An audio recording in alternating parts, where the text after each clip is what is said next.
everybody. We are so excited that you are joining us today. Welcome to Success Series. And boy, do we have a great show.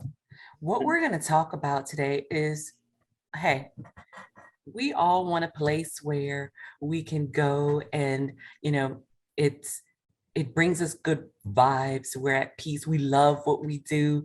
And it's just, you enjoy being around people.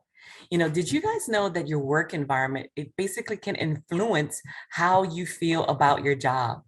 Well, we have a fun-filled hour to talk about a positive workplace. So we want to hear from you guys. So if you wouldn't mind at the bottom, you guys are already doing it. Put your thoughts, share your ideas in chat.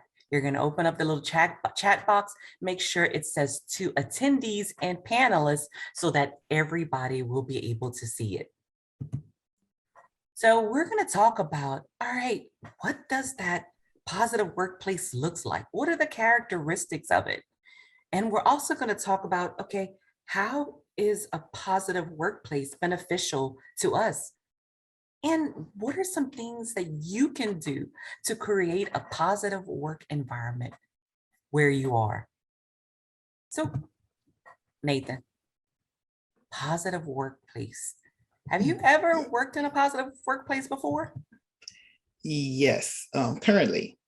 So I have to say my previous job, it wasn't the most positive space. So when I got to talent development at State Civil Service, it was like a full 360. And what that looked like for me was just, I felt valued, if that makes sense. I just felt like I was a part of a team and not as a worker. Like it doesn't always feel like working in our current department. Yeah. When I think of a positive workplace, and I am so grateful that we work in a positive workplace. Mm-hmm. And when I think about some of the things that we do, and that's what a lot of this is about, is what we do in what we currently do in our department. Mm-hmm. One of the characteristics, of a positive environment for me is trust. Everyone trusts each other and we're working together hand in hand. So I want to hear from you guys as well. What does a positive workplace look like to you? What are some characteristics of that workplace? And so while they're typing that information in chat, Nathan, anything else that you could think of? What other qualities you think a positive workplace has? I feel connected. Mhm. Like sometimes I could be off and I'll still reach out to my coworkers like, hey, what are y'all up to? Because I feel left out because I'm missing that connection. What about for you? I think that, besides having that trust and that team cohesiveness, is being that team player, Mm-hmm. you know, being able to help out when needed or if needed, and, just having that overall positive attitude. Mm-hmm. So, Tara, what about you? What is a characteristic to you of a positive workplace? Yeah, I think just general communication and respect for each other, as well as, that support, knowing that you support each other in all that you can do for me. And the chat is blowing up. So we've got a lot of responses here. A lot of people sharing about respect, saying good. Tawana said, good vibes makes the day go by. And let's see. Regina says, where everyone gets along and enjoys working together. That's a big one. Taking the time to enjoy working with those around you. Monica Thibodeau says, a place where everyone feels heard, valued, and appreciated. Have several inputs for respect, teamwork, encouragement. Michelle Renee says transparency. Let's see, a lot of trust. Diana says integrity. You want to feel valued. You got these messages are rolling in. and those are all characteristics of a positive workplace. So Nathan, how did you know that you were in a positive environment? I felt better overall. Like whenever I leave work for the day, I didn't feel like drained. I felt like on my way home, it wasn't like, oh, I'm so tired. I felt like, oh, today was a good day. Like, and I would play back memories of things that we did, and just it's like my trip home is like positive. I'm feeling happy. Mhm. What about for you? I know that I'm in a positive workplace when I'm excited to go to work every day. Mhm. When I get up and I'm excited to get dressed and go and see my coworkers, and that's when I know that I'm in a great environment that helps me thrive. Yeah. What about you, Tara? How do you know that you're in a positive workplace? I'm with you, Kim. I think when I am heading to work and I don't dread the feeling of going to Mhm. work. I don't Mhm. dread waking up. You know, I'm not a morning person, but if it's not a feeling of, oh, I have to go to work, it's no, I just get to go to work, you know? Yeah, and the chat is agreeing with all of this. So Melinda says having more freedom to have voice. So knowing that your voice is heard. Mhm. Tawana says when you feel accomplished. Ronald says compliments from his supervisor at work. Sandra agrees with us when you enjoy going to work. Mhm. And let's see, a lot of happy hearts says when your job is who you are and not what you do. Okay, that came from Ooh, Gay. I like it. that's another good one. You guys have some great ideas in there. And so when we think about, a positive workplace, it's important for us to talk about, what those characteristics look like. And one of the characteristics that I know that you guys talked about is identifying what those expectations are identifying what your team values are. We Mhm. have those values already identified for our departments, but those team values, just out identifying what those values look like for your team, it helps, support that openness, and it helps you identify why your team is important. Nathan, have you ever brainstormed about or done team values for your particular team? Yeah, so we do team norming and rule and platinum rules. And we Okay. write down what basically our rules, like certain things like I may make a face when you come up to me, but please ask me if something's wrong. Just personal rules that kind of go to us. And it kind of it teaches you about the other person, but Mm. also it's like a level of respect. Like what this person, what triggers this person, what this person expects, expectations. So it helps with the setting values. So what were some of the values that you guys, included when you were Well, brainstorming? one of the big ones is respect, Mm. because a positive workplace, you're not always going to be happy singing kumbaya all the time. You're Mhm. going to disagree. There's going to be times whenever you and another person won't really see eye to eye. But the biggest thing is respect. Everybody deserves respect. Yeah, I agree with that one. Something else that I find is openness, for Mhm. you to, if communicate, be open in your communication and honest, so that everyone's on the same page, and I don't have to worry about miscommunication. Mhm. So those are a couple of values that we've done.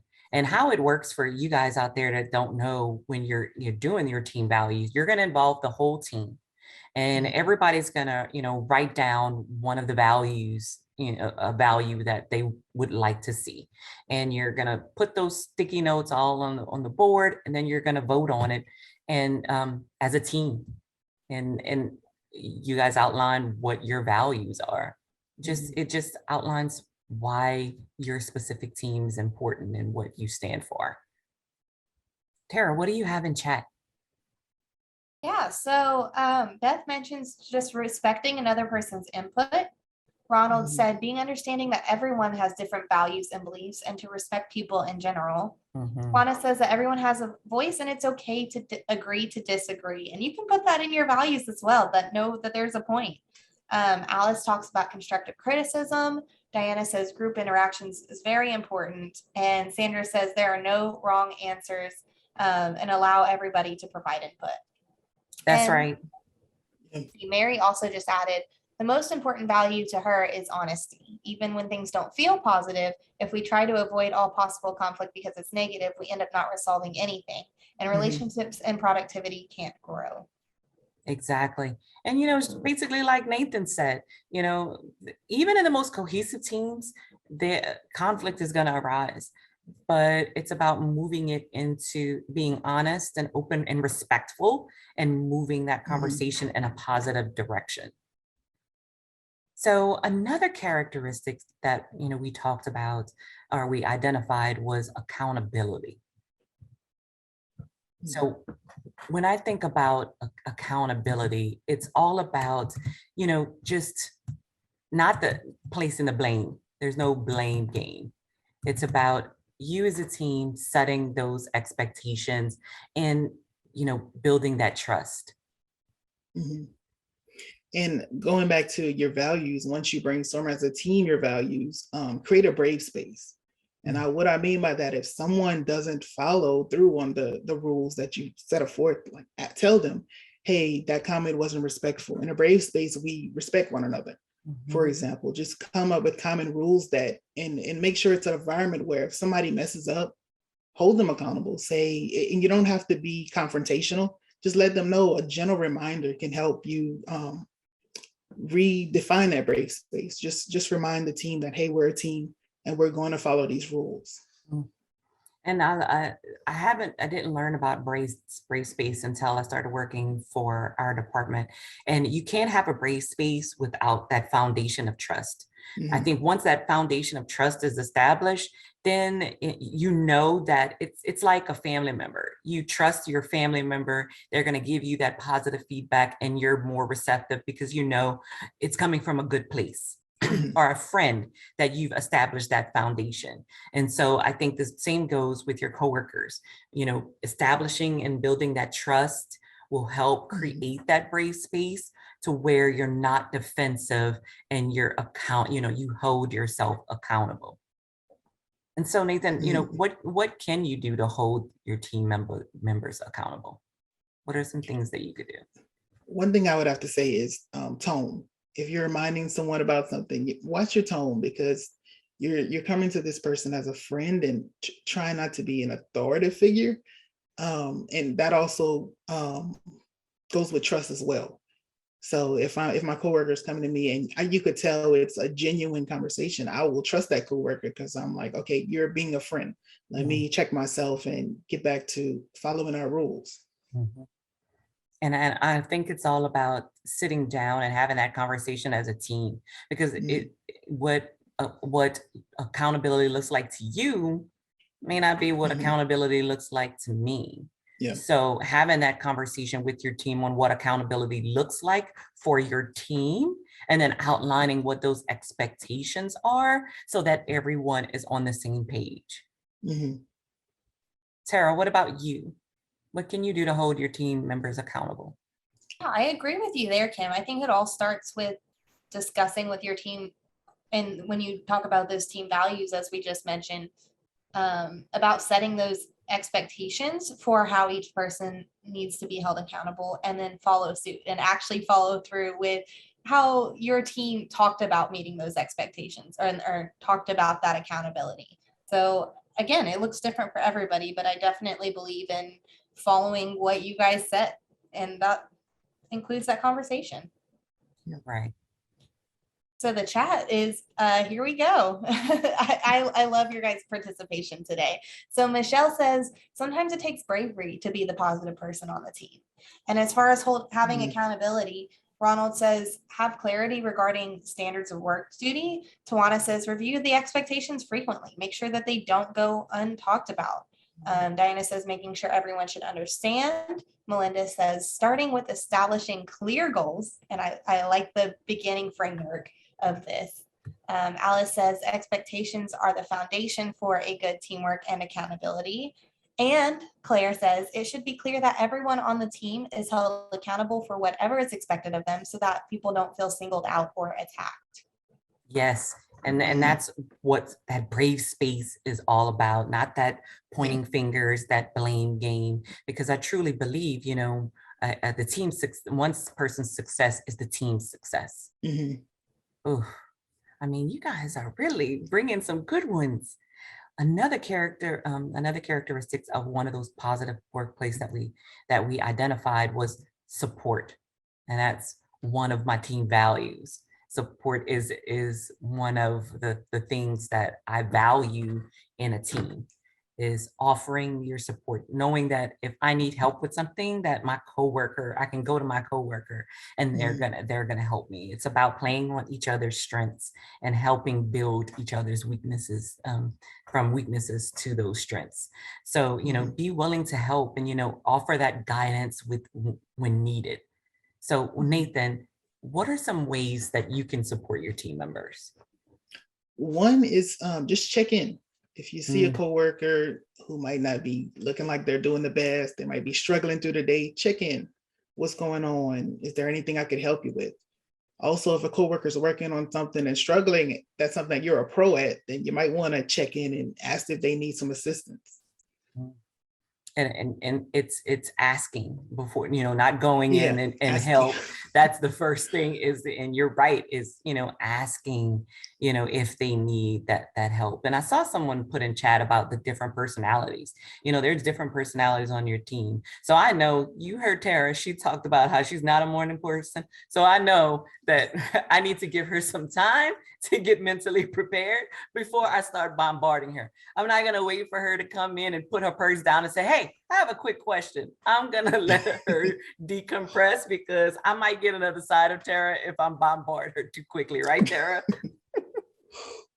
And you have me laughing back here. I appreciate that you know that about me, because I do. I need a little bit of time in the morning just to get settled. Oh man. But yeah, definitely getting to know your coworkers and their personalities and what ways they prefer to feel supported. Some people don't want that bombardment of overwhelming support. Sometimes people just need a shoulder, right? Now the chat has some good stuff. So Diana says she agrees strongly with building and helping each other. And let's see.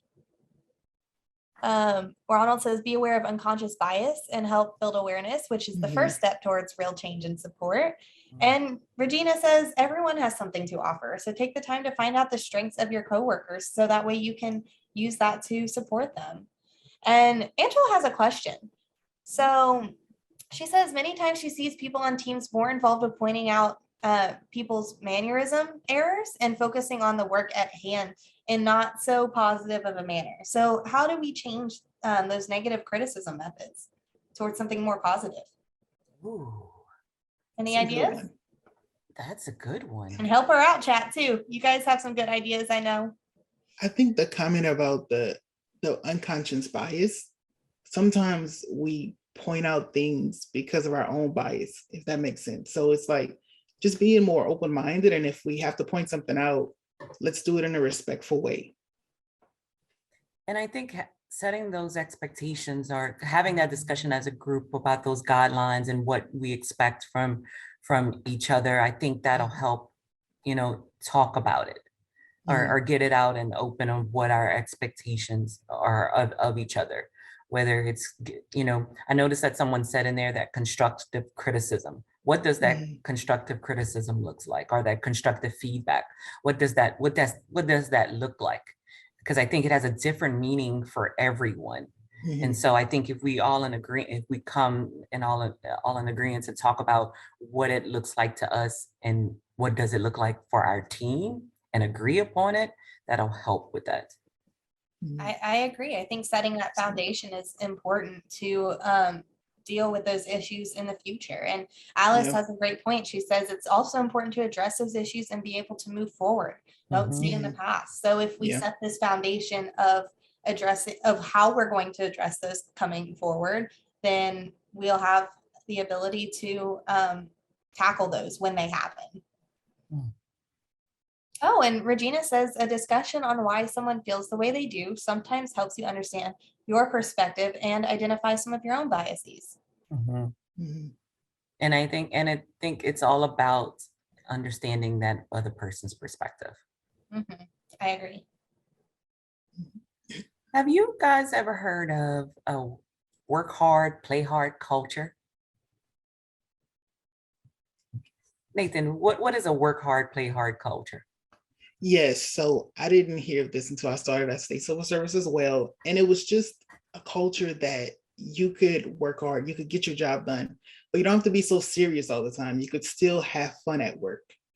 And it's something that really did change my perspective of work because I never like Halloween contests and things like that. I never really had that. So it was like a culture shock to see people actually having fun, but still being productive. So things that we do is we take lunches with our coworkers. We'll do weekly lunches. We have Treat Yourself Friday. Um, we also celebrate birthdays, and not just birthdays. We can celebrate holidays like Hispanic History Month or Pride Month, or just days that kind of are meaningful to members of your team. And one unique thing that our team does is we set goals, weekly goals, and we celebrate the wins when we reach those goals. So on a Monday, my weekly goal might be to get one objective done. And for the next meeting, if I did it, it's like, congratulations, you did it. It's like that praise. And that really does help because you worked hard for it. So why not celebrate it? Right. And I love the celebration piece of it, especially celebrating each other's goals. Because, Mhm. if you tell me, hey, Kim, I have, a big project that's due at the end of the week, I'll check up with you on Friday. And when you complete it, then we'll do a little happy dance or, Mhm. we'll do something to celebrate it. And I think, it's like I said earlier, one person's success on your team is the whole team's success. And I Mhm. think, we should celebrate it. And I love the fact that we celebrate those birthdays. I feel like I know for me, it makes me feel important, like I'm a part of the team. For Mhm. one, for you guys to remember my birthday, let alone celebrate it. Mhm. So what about you, Tara? What does a work hard, play hard culture look like? I agree with you on the celebration, but I do have to, I guess, give a little kudos to our team in talent development because we do have a fun committee. And our fun committee is amazing at making sure that we don't forget to have fun with each other. So they purposefully are put together so that way we have intentional meetings where we don't work and we just have fun. And, it can be hard to remember to do those things. So having designated people to put those little fun activities together is really helpful for us. Um, and, I gotta mention a comment that Brooke said. She said, hopefully one day we will be able to get back to having fun in the workplace. And I really Mhm. um, hope that we do as well, but I also hope that we can come up with ways to do those things virtually if that's where you're at work right now. Because I know Mhm. it's been a difficult year and a lot of change for a bunch of us, but there are ways that we can have fun while still being apart. For Mhm. example, our fun committee put together a bingo game for us a couple weeks back, and we once did a virtual escape room where we all got on Zoom and tried to escape, and it was really hard, and none Mhm. of us did it, but we had a lot of fun in the meantime. So, just some ideas for you in case you're struggling with bringing each other together. But let me read you guys some of these other comments about what that work hard, play hard culture looks like. Krista says they used to have drinking dates after work to blow off steam.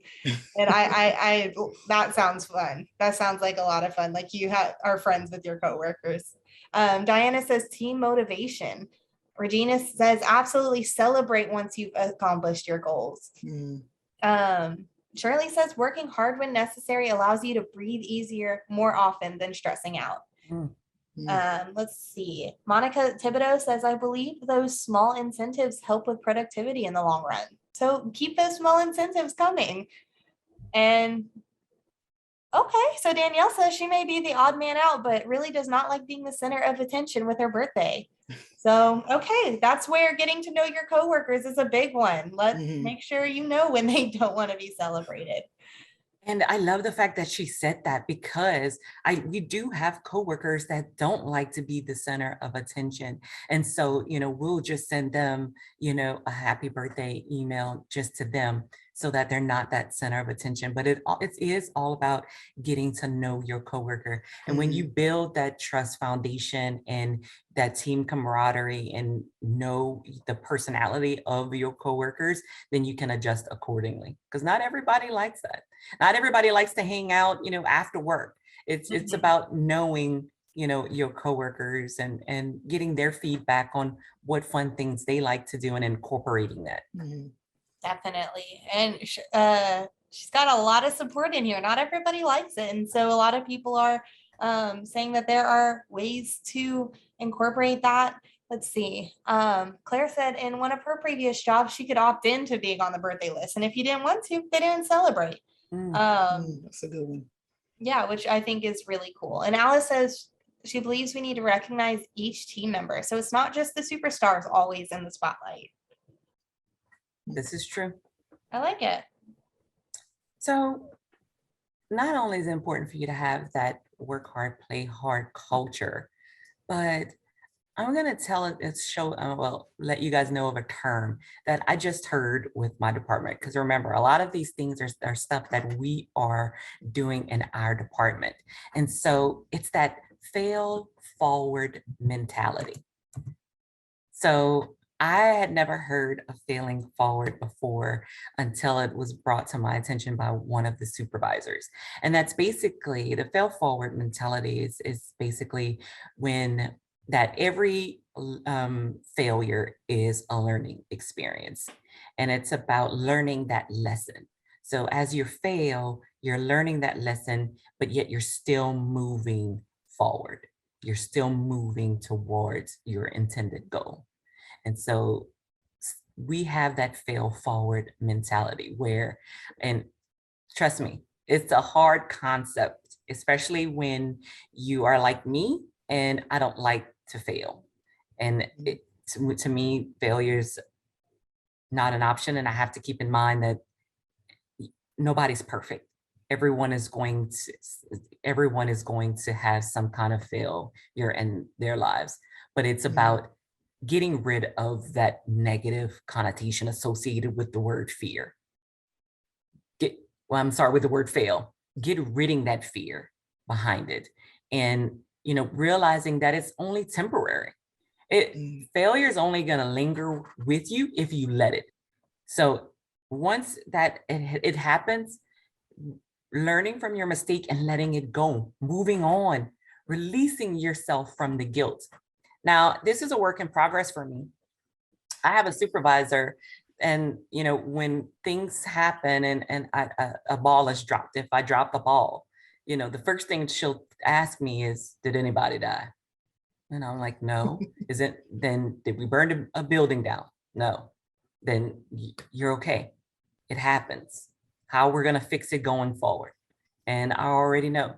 And so it relieves that pressure off of myself, because I'm harder on myself than my supervisor is. And she's like, hey, it happens. You're human.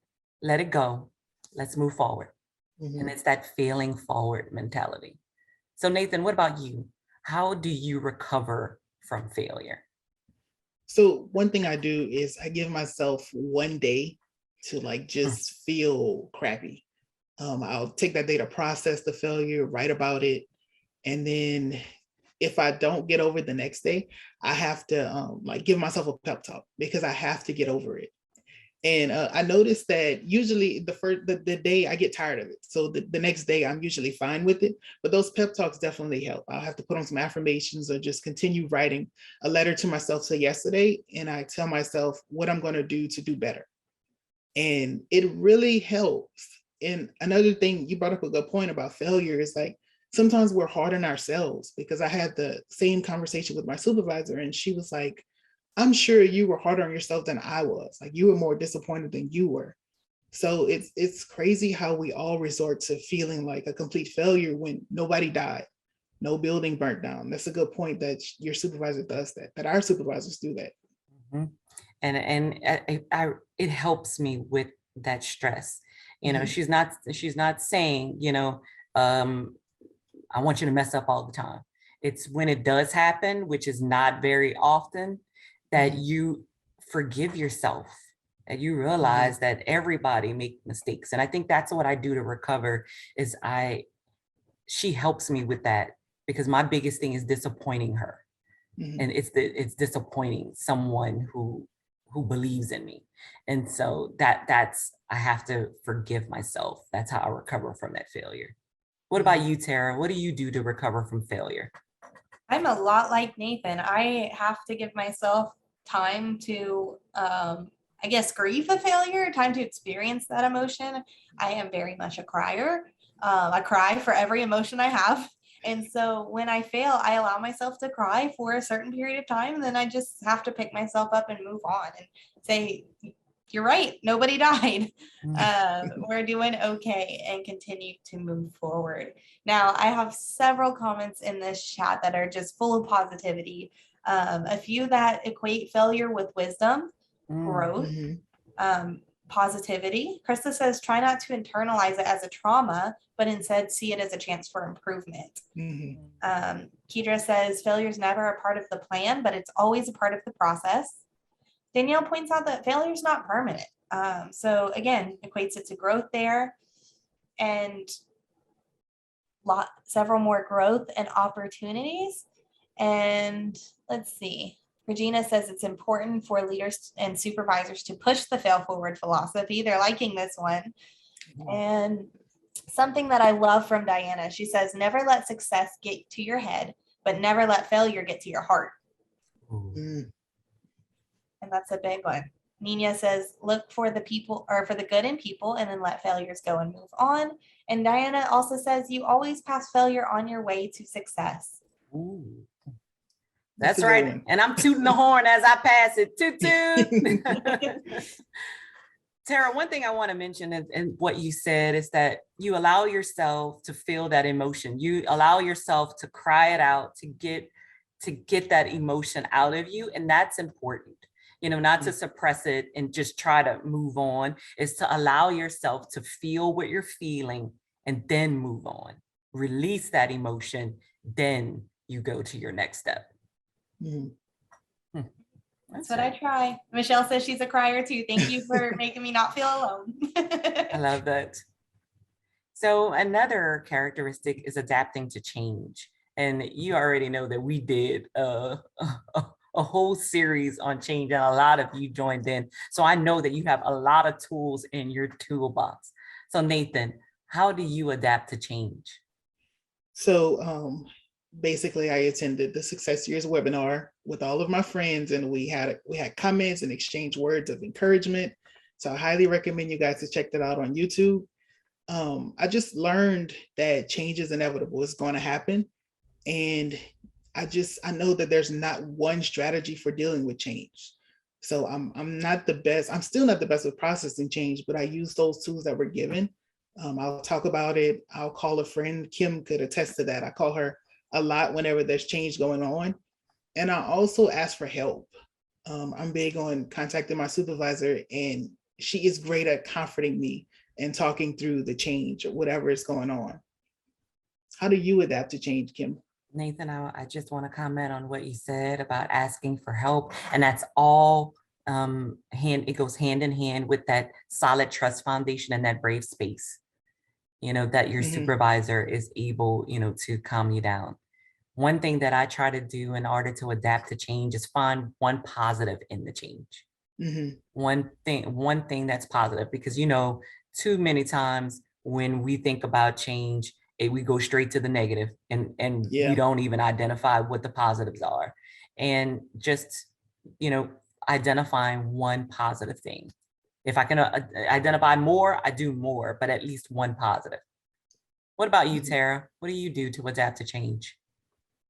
I don't really have a big problem with change. My whole life has been surrounded by change. So I kind of just roll with it. And I like to know why. I like to know all of the information. So, I'll be the first one to be asking questions. If I have any, I'll be the first one to try to understand it as deeply as I can. And then really, I think probably to adapt to it, I help others adapt to it. And I think in my process of helping others adapting to the change, it helps me because I have something to do while it's happening. Mm. which I think is fun or Yeah. cool. What do we I have in the like, chat? yeah, I like this idea from Claire. She says, I try to remember all the times in my life when I did not want to change. Something shouldn't have changed, but something great that she never could have planned came out of it. Brooke says to discuss the challenges or the changes with coworkers and to see how they will handle the situation and roll with it together. Carolyn says, don't take it personal and stay positive while it's happening. Tawana says she agrees with you guys about finding the positive and allowing you to accept it and move on. Rochelle looks for the growth and change, whether it's learning something new or how to do something better. And Diana says progress is impossible without change. And those who cannot change their minds cannot change anything. Oh, and I like what Krista says as well. She says, vent your frustrations with the change to a friend and coworker and let them help you see it, that it doesn't all suck and that usually you can accept it more after you get the venting out. Oh, I mean, these are some good advice. And, you know, it made me think about, you know, over the past year, we've been through a lot of change. And, you know, we had been working from home for a while, and then we were called to go back to work. And so that was a big adjustment. And I found that what I really love about our team is that we all rallied behind each other, and we, you know, tried to make it a positive experience with coming back and saying, hey, you guys are doing a good job. It's really great seeing you. Come on, let's push through the day. We got this. And coming together and finding the positives in returning back to work and moving forward to get our department where it needed to be. It's about pulling together and finding those positives. Some great ideas. And I have to say, one thing that Kim did was she would give time announcements. So if it was 12 o'clock, she would say, hey, you guys, we have 3 hours left, 4 if you work later. Like, she would always remind us that we're making it through the day. If it was Friday, hey, it's Friday, we made it. Like, and I really appreciated that because she helped me find the positive in returning back to work. Our next one that I want to talk about it. Okay, we discussed the characteristics. So we know what that positive environment consists of, but we never discussed what's the benefits. What is the benefits of having a positive workplace? So Nathan, I know you said, and I know it's gonna sound like bragging, but we work in a very positive environment. And you know, Nathan and I couldn't say how much we love working for our agency and our department. And so how did working in a positive environment impact you? My mood has changed. And like I feel like I am connected to a family. My coworkers, we all have like a close relationship. And I really feel like I'm productive, like I'm contributing and I'm a part of a good team. Like, I feel valued. And it's amazing how it feels because I used to think of work as like a bad place, but now I really enjoy being a part of a team. It's like I found a place that I belong. I would agree on that. And I have been lucky. I came from a department that was very positive. It was a very positive and nurturing environment. And so when I came to State Civil Service, one of the things that made me want to work for the company is that work hard, play hard atmosphere that they created. And I remember I actually interviewed around Halloween time. And I remember, you know, Dana ending the interview, and she was like, you know, we have a costume contest. And it was also a pumpkin, I think it was a pumpkin carving contest as well. And I was like, this is where I want to be.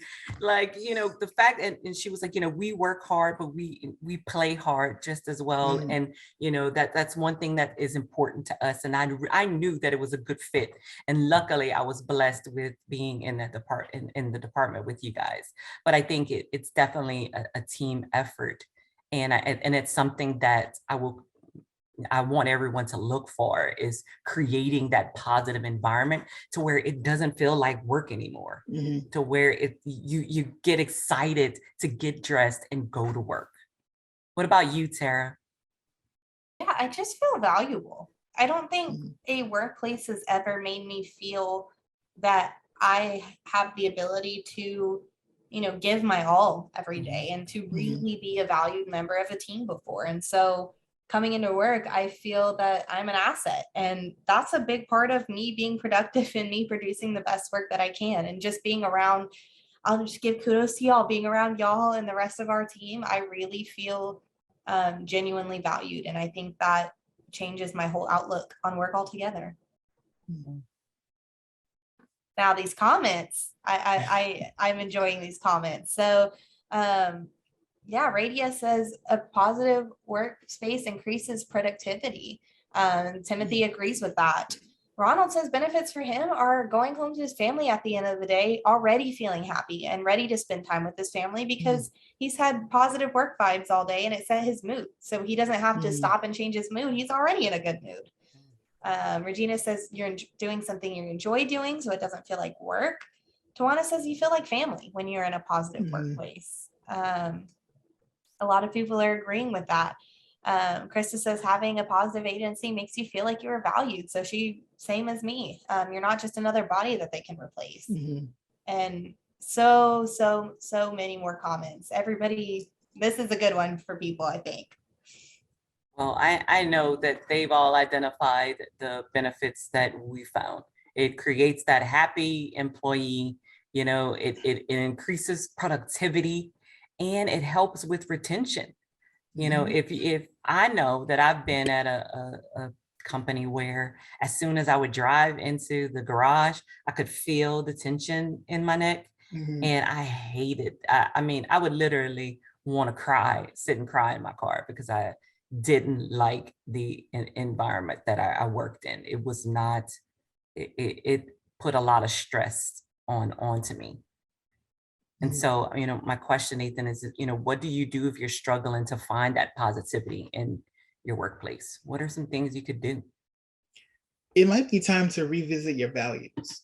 So I'm big on like the law of attraction and Rhonda Byrne. And she had an exercise in one of her books that said that you need to write down, if you're not happy with work, you need to write down your top 5 values and things that you want in a job. And if you currently don't have it, then it's time to start looking for other things that satisfy you. And in my previous job, I actually did that. And that's when I knew it was time for me to go because those values didn't align much. And the thing about your values is that over time, your values are going to change. So you might have to grow to get new values or reach new destinations in your career. I never thought about reassessing my values, Nathan. That's something that I want to try. And, something else is that whenever you find yourself that you're struggling to find that positivity in the workplace, is something that I do is try to do some random act of kindness. Try to set the tone, because if one person doesn't make that move, then the environment, it's going to stay the way it is. And so it takes just one person to, change that environment. What about you, Tara? What do you do? This is something that I've had trouble with in the past. So I really am liking your suggestions about revisiting your values and finding that intrinsic positivity and finding it within yourself and maybe trying to spread a little throughout the workplace. I don't have that problem right now, but definitely in the past, it's something that I've struggled with. So I'm appreciating the advice here. Something that Ronald said as well, said revisit who you are. If you take the time for that, he said it may not be the place for you. And Claire says she agrees with your comments, Nathan, about values. A lot of people are really just agreeing with the values comment. Danielle says, be at peace if you realize that it's time to move on. It's okay. Diana says, give yourself time for creativity. And Diana also says, follow your heart. And then several more people agreeing with Ronald's and Nathan's comments here. So definitely look inwards. Right. So if you realize, okay, I am not in a positive environment. What can I do to create that? Well, you've come to the right place because we have some strategies to help you create that positive environment. But I want to start off by asking the question, and this is for you, Nathan, as well as the audience. Whose responsibility is it for creating that positive workplace? Definitely everybody. It's not the responsibility of management. It's yours. Everybody has to come together in order to have that positive environment. Mm. So it's basically that all hands on deck Yes, for this. yes. Okay. And I agree with that. It's like, it's like a huge project and it gets Mhm. assigned to one person.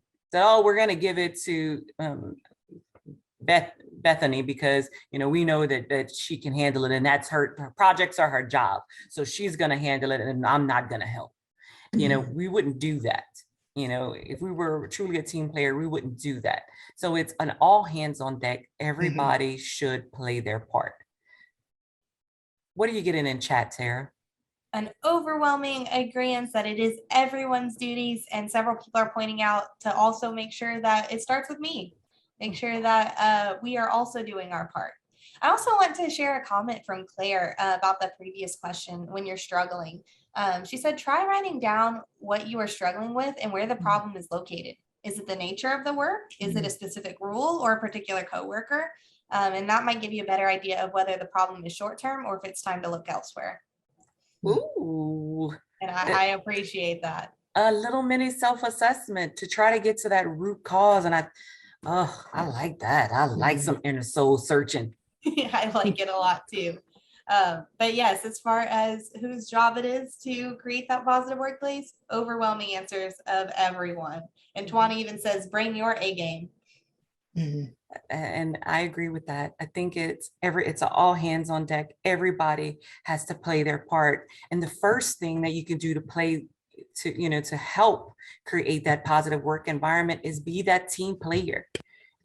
Be that reliable person.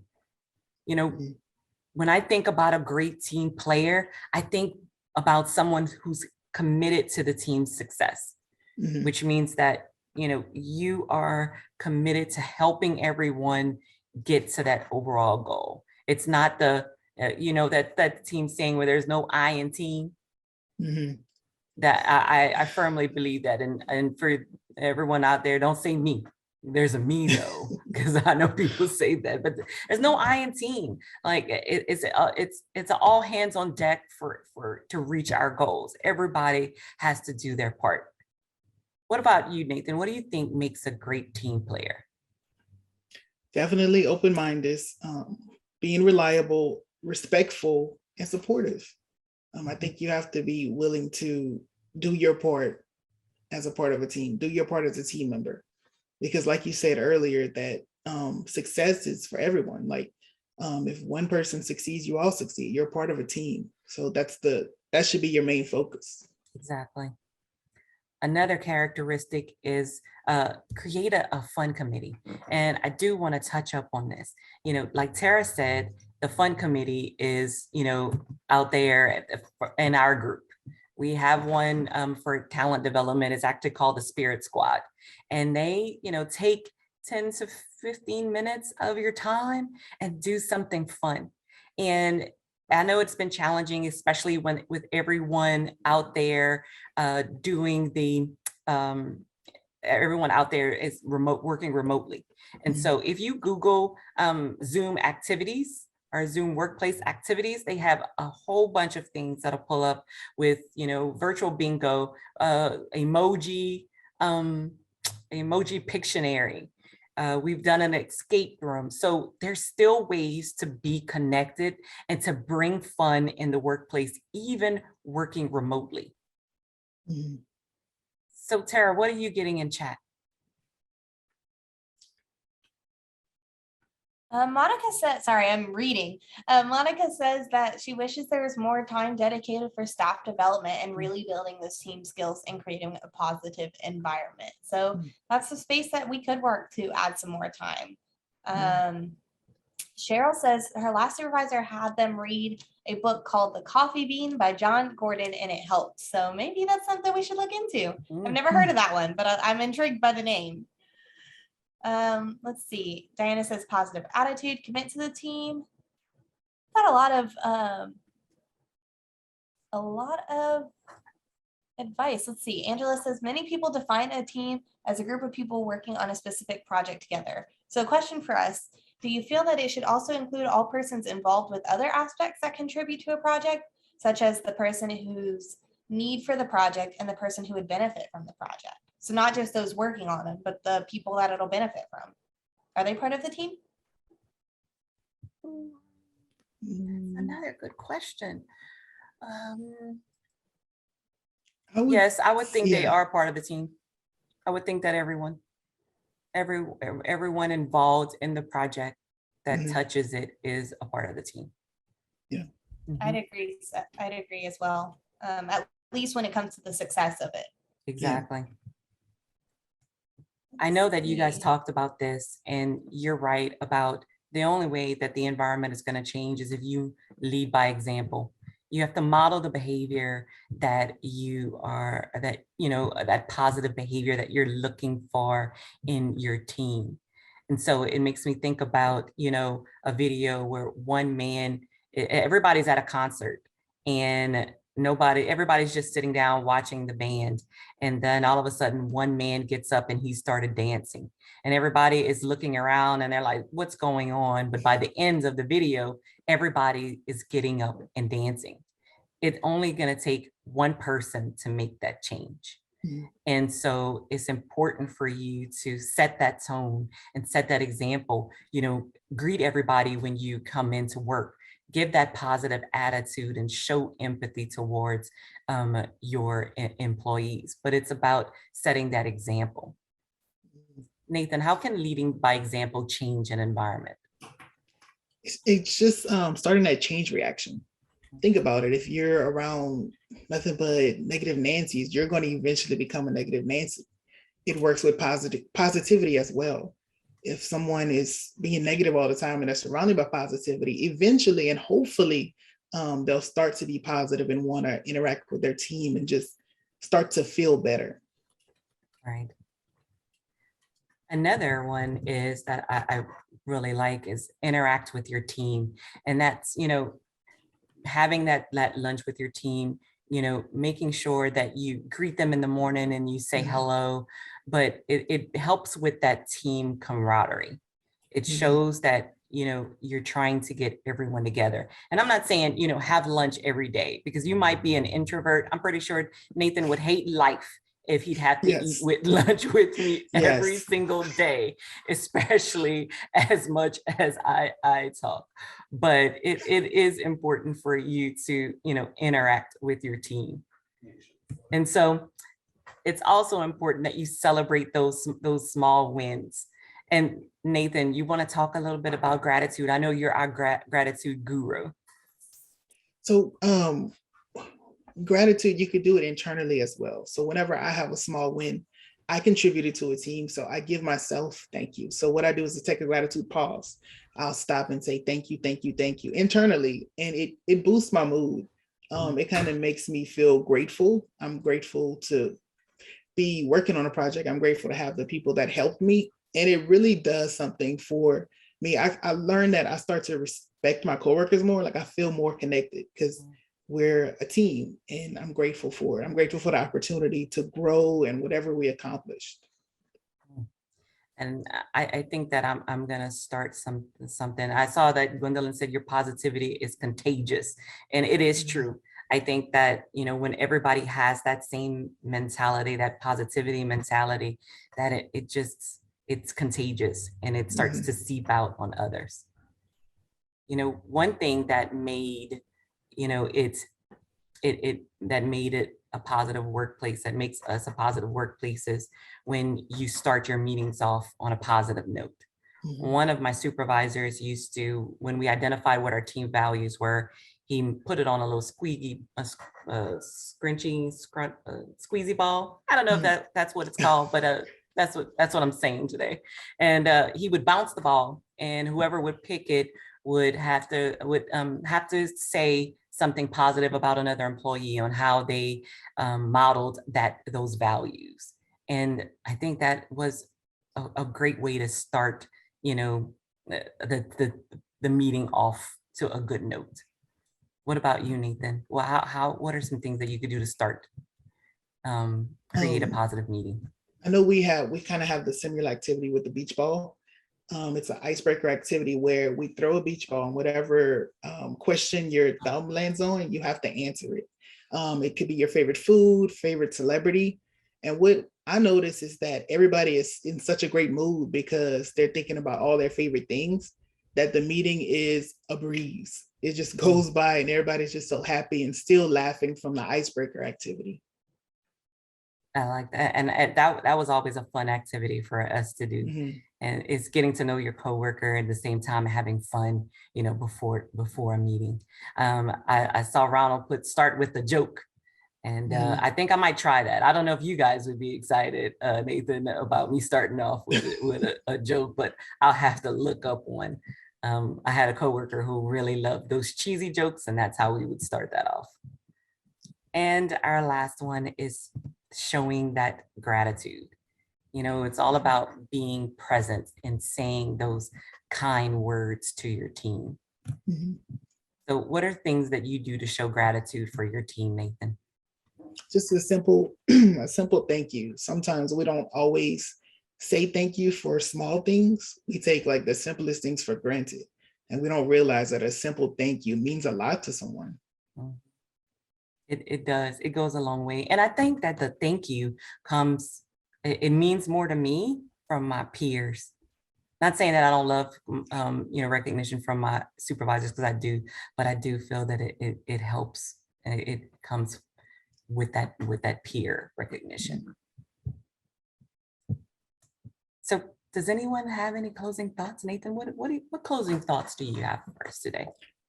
I just want to say that positivity starts with everyone. So do your part. I know sometimes the games might be cheesy or you don't feel like doing an activity with your group, but what I realize is that I might have the don't wants in the beginning, but after I finish the activity, I really do appreciate the connections. What about you? I agree with it. It's all hands on deck Mhm. in anything that we do that reflects the department. That if we show support for one another and we all provide that assistance and be that team player, and remember that it only takes one person to bring about change and to Mhm. create and to help create that environment. And don't give up. If you're the only one that's positive and you're out there and you're doing random acts of kindness, it's not built overnight. It's consistency that'll help with that change. Mhm. Tara, what are you getting from chat? Yeah, so Tawana says, be the change that you want to see. Mhm. And Colette says, acknowledge the small compliments. And something that everybody's liking in the chat. Ronald shares that he starts every morning with a positive Facebook post. Mhm. So he posts that for everybody to see. And this morning he had, you're so busy, you're doubting yourself while so many others are intimidated by your potential. Oh, And the last one from Regina says, challenge yourself to do something every day to help make your workplace more positive. that's right. Yes. Just one small thing, because even the small things make big changes. Small steps Yes. make big changes. Yes. So I don't want you guys to miss out on our next one. And we have another exciting topic for you guys. And that's creating those meaningful connections. We know that networking can be tricky. And we are going to share some tools and some tips about how to improve those networking skills so that you can create those meaningful and genuine connections. If you're like me, I know it's hard to believe, but networking is not my strong suit. So I hope to see you guys next week. Mhm. So I just want to let you know that if you want to rewatch this again, you know that we're going to be here, and there's also going to be a handout that's coming. All of our handouts are on our talent development page under the Success Series webinar. And if you click on it, it'll bring up all the handouts that we've done for our past webinars. And don't forget, you can watch us 2 ways. So you can watch any of our past webinars by typing in Google Louisiana State Civil Service, because we're on YouTube, and we're also in Leo. So all you have to do is in the search field, you're going to type in webinar and you're going to find all of the past success series so that you can watch them if you don't have access in YouTube. So I really appreciate that you guys are joining us. I hope that you found this very valuable and you have some tools in your tool belt to go out and create that positive environment. I want you guys to remember just to keep on learning. Thank you for joining us. Bye. Bye.